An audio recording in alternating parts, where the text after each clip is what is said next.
હા, મને કહો પાચન એટલે શું? પાચન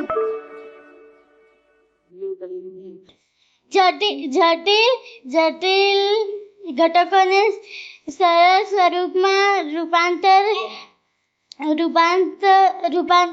પ્રક્રિયાને પાચન કહે છે. ઓકે, મને કહો તમે જઠરનો આકાર કેવો છે? જઠરનો આકાર એક જે આકારની જાડી કોથળી જેવો છે. પહોળા જેવો છે. પહોળા જેવો. મનુષ્યમાં પાચનના અંગો. યશ કુમાર, લાઈન સર બોલો, ચલો. પાચનના અંગો મોં, અન્નનળી, નાનું આંતરડું. અન્નનળીથી ડાયરેક્ટ નાનું આંતરડું? કંઈક હતું વચ્ચે, શું હતું? જઠર, આંતરડું, મોટું આંતરડું, પછી મળાશય. બોલ રોહિત, પાચન એટલે શું? પાચન એટલે મળ ત્યાગ કરવું. અબે શેનું મળત્યાગ કરવું? પાચન એટલે કે મળત્યાગ કરવો? જટિલ ઘટકોનું સરળ સ્વરૂપમાં રૂપાંતરણની પ્રક્રિયાને શું કહે છે? પાચન. તો તે શું કીધું? બોલ યશ કુમાર, પાચન એટલે શું?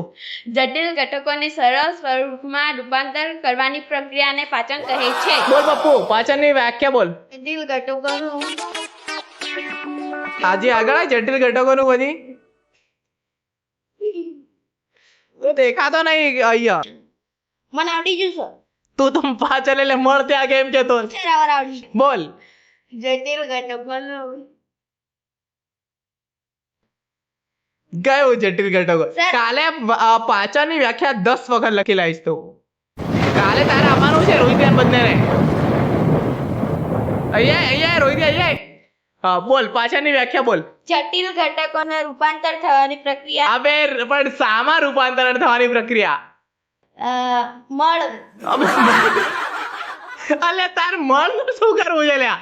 અબે જટિલ ઘટકોનું સરળ સ્વરૂપમાં રૂપાંતરણની પ્રક્રિયા રે. ફરીથી.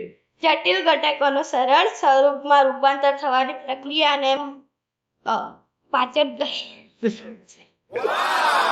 હવે પણ તને હસવું કેમ આવે છે? મળ